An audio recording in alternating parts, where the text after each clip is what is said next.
What's up, everybody? Welcome to Podcast Now. I'm Alex, and in this video, I want to talk about these Transformers games yet again. I don't like double dipping or making almost the exact same video multiple times. I wanted to update the video I did yesterday and hopefully show you guys how genuinely, passionate I am, specifically on the War and Fall of Cybertron ones. But actually, the update we have here is it actually might be 4 Transformers games coming instead of 2. So to catch you up, yesterday I did a rumor based off of like a fan page of Transformers, right, a website, and they had a scoop that Microsoft was working on 2 Transformers games releasing this year, okay? And my speculation was, well, if you have 2, and if they're releasing this year, you imagine very little has been done to them.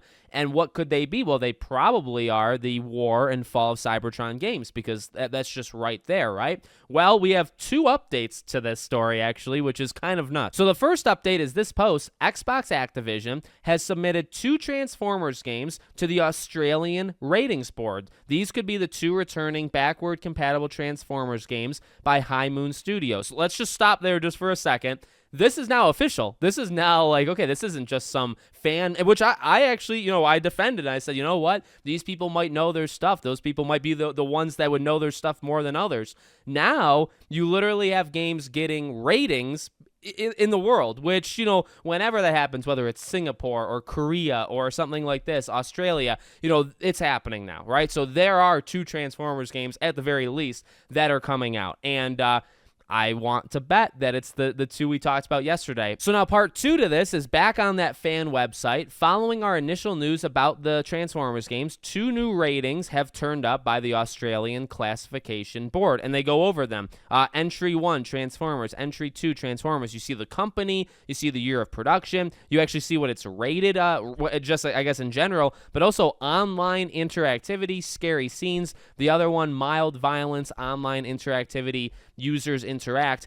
Based on the entries, it is clear that both products have online, right? However, we're unclear on the versioning differentiation between original and modified. It's worth noting the Australian board publishes such entries when they are near their publishing, which we'll talk about in a second. Update, unrelated to the above news, Steam CD keys for several Activision Transformers games have been updated in the last few days. And those games, by the way, is War, Fall, Rise of the Dark Spark, and Devastation. Devastation actually is another one that I have physically. I'm very glad that I got it physically, and I actually just don't have that other one. So there you go. I mean, a couple things I want to personally throw out there. Number one, well, as the blog said, right, like, in case people don't know, when you get rated, it doesn't mean it's imminent. It doesn't mean it's coming out next week. It could, but it doesn't have to, right? It normally means like within the next couple months, right? Sometimes it stretches. Sometimes it could be like half a year. It could get rated in Singapore and released 6 months later, but sometimes it could be like 2 months later, right? So again, the rumor was this year.